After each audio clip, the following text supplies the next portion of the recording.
Awit, ika-9 na kabanata. Pasasalamat sa makatarungang Diyos. O Panginoon ko, buong puso kitang pasasalamatan. Ang kahanga-hangang ginawa mo, Yahweh, aking isasaysay. Dahilan sa iyo, ako ay aawit na may kagalakan. Pupurihin kita, Panginoon naming kataas-taasan. Makita ka lamang ay nagsisiurong ang aking kaaway. Dahilan sa takot, sila'y nadarapa hanggang sa mamatay. Hukom na matuwid mula sa trono mo na iyong luklukan. Iyong iginawad sa abang lingkod mo, yaong katarungan. Iyong hinatulan, yaong mga hintil at mga balakyot.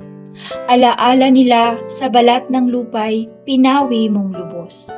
Nilipol mong lahat ang aming kaaway, ang kanilang lunsod.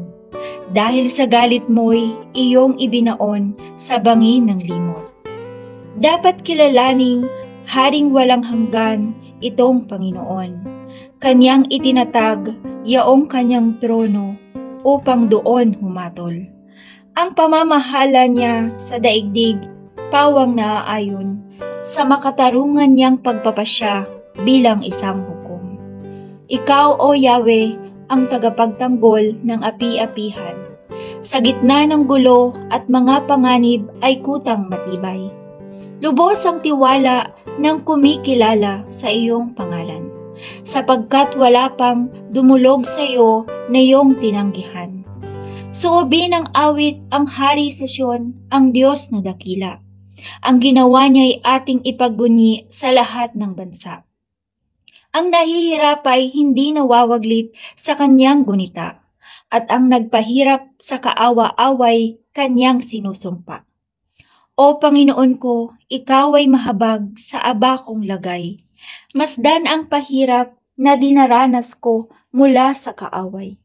Hanguin mo ako sa hirap na ito nang hindi mamatay, upang sa harapan ng lunsod ng Siyon aking isalaysay ang lahat ng buti na iyong ginawa na walang kapantay, at purihin kita sa pagliligtas mo na aking kinamtan.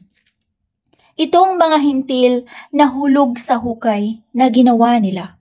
Sa kanilang bitag na umang sa akin ang nahuli sila. Sa hatol ni Yahweh, siya'y nahahayag matuwid magpasya, at ang masasama sa gawain nila ay nakikilala. Lahat ng masamay luksang kamatayan ang magiging wakas.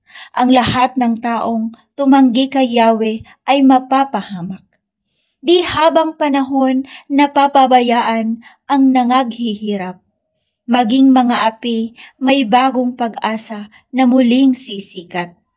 Halina o Yahweh, huwag mong tulutang, ikaw ay labanan.